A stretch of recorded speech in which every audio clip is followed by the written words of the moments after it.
Hello students, इस lecture में हम discovery of cell and cell theory अर्थात कोशिका की खोज और कोशिका सिद्धांत के बारे में अध्ययन करेंगे। कोशिका सजीवों की संरचनात्मक तथा कार्यात्मक इकाई होती है। प्लाज्मा मेम्ब्रेन सहित कोशिका के अंदर पाए जाने वाले पदार्थ को प्रोटोप्लाज्म कहते हैं। कोशिका संरचनात्मक अर्थात स्ट्रक्चरल और कार्यात्मक अर्थात फंक्शनल यूनिट इसलिए होती है क्योंकि सभी जीवों का जो शरीर होता है वो इन कोशिकाओं से मिलकर बना होता है। एक कोशिकीय जीव होते हैं, उनका शरीर एक कोशिका से मिलकर बना होता है। उसी में सारा जो स्ट्रक्चर होता है उस जीव का, और उसी में जीव के सारे कार्यकलाप होते हैं। और जो बहुकोशिकीय जीव होते हैं उनमें एक से अधिक कोशिकाएं होती है, तो बहुत सारी कोशिकाएं मिलकर बहुकोशिकीय जीवों का शरीर बनाती है। इसलिए सेल अर्थात कोशिका को शरीर की संरचनात्मक और कार्यात्मक इकाई कहा गया है। प्लाज्मा मेम्ब्रेन जो होती है वो बाहर की ओर पाई जाती है कोशिकाओं के, और उसके सही जो अंदर जो पदार्थ पाया जाता है उसे प्रोटोप्लाज्म कहते हैं। जो प्रोटोप्लाज्म होता है जीव द्रव्य, वह कई पदार्थों का मिश्रण होता है।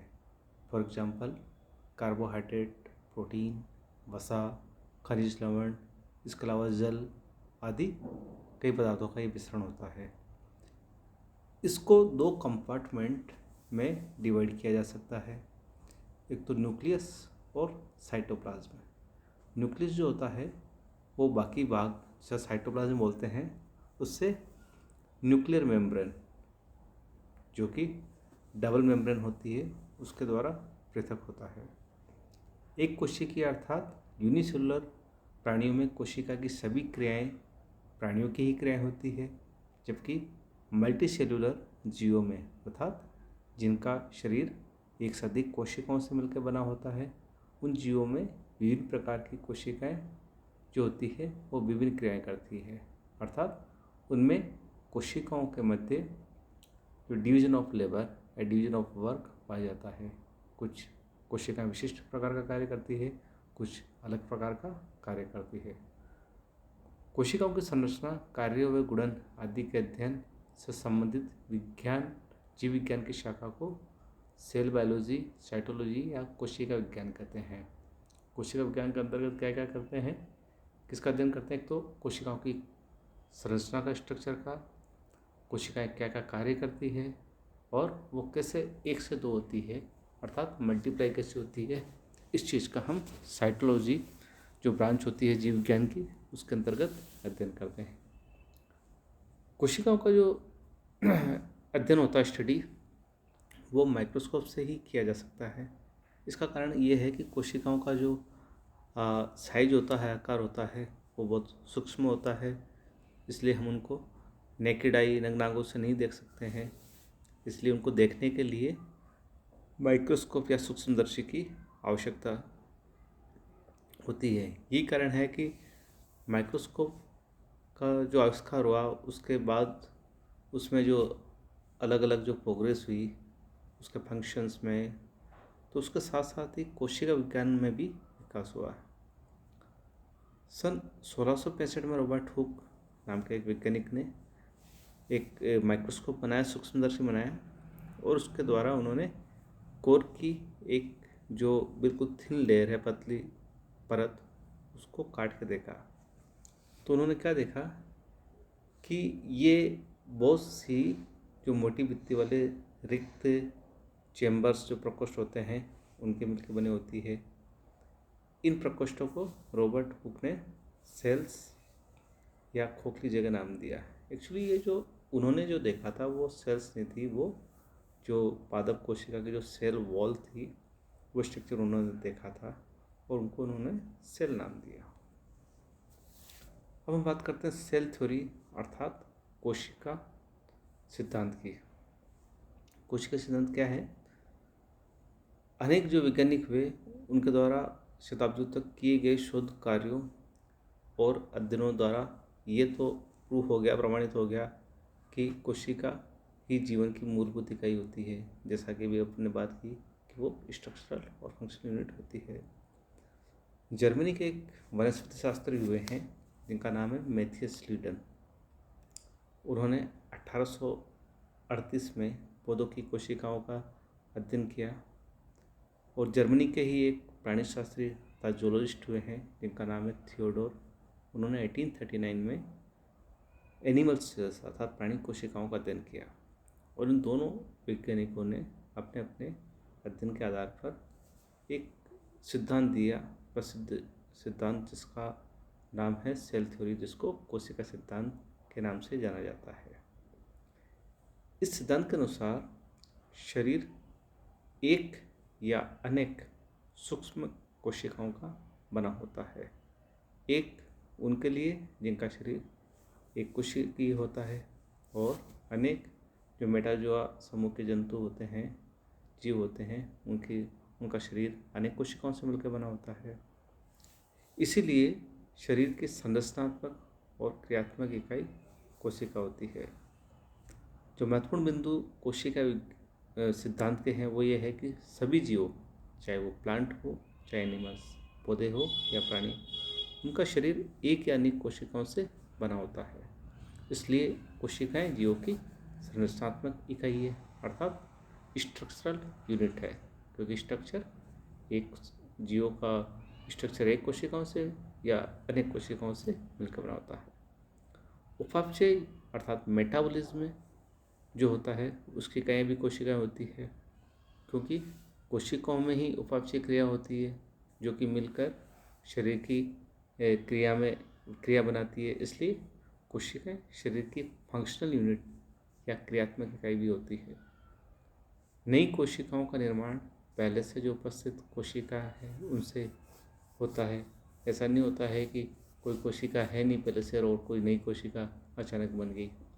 नई कोशिका तभी बनेगी जबकि वो पहले जो कोशिका होगी उसमें कुछ चेंजेज होंगे और उसका मल्टीप्लिकेशन होगा, तभी नई कोशिका का निर्माण होगा। कोशिकाएं शरीर की आनुवंशिक इकाइयाँ भी होती है।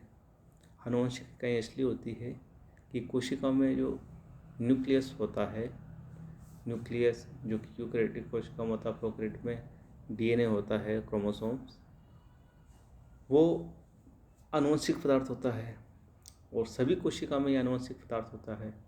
इसीलिए आनुवंशिक इकाइयाँ भी शरीर की कोशिकाएं होती है। तो ये सेल थ्योरी अर्थात कोशिका सिद्धांत के ये महत्वपूर्ण बिंदु है।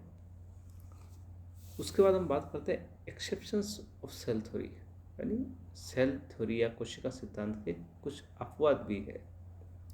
जैसे कि जो वायरस होता है उनका जो स्ट्रक्चर होता है, कंपोजिशन होता है, वो सेल के समान नहीं होता है।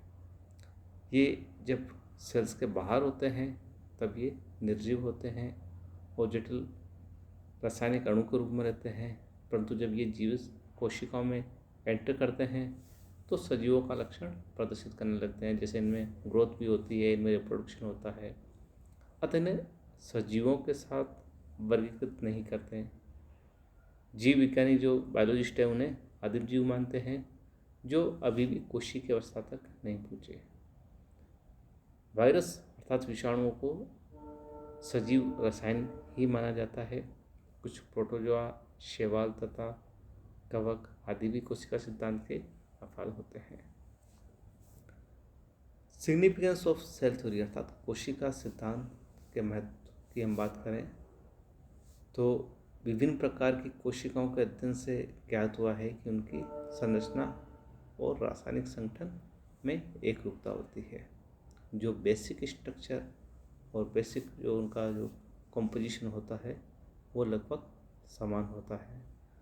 संपूर्ण जीव की क्रियाएं विभिन्न कोशिकाओं की क्रियाओं और अंतरक्रियाओं के फलस्वरूप ही होती है, क्योंकि बहुत सी जो बहुकोशिकीय जीव है उनमें कोशिकाएं तो बहुत सी होती है, तो अलग अलग कोशिकाओं की जो क्रिया होती है उनमें कोऑर्डिनेशन होता है और इस कोऑर्डिनेशन का फलस्वरूप ही पूरे सजीव में क्रियाएं नजर आती है।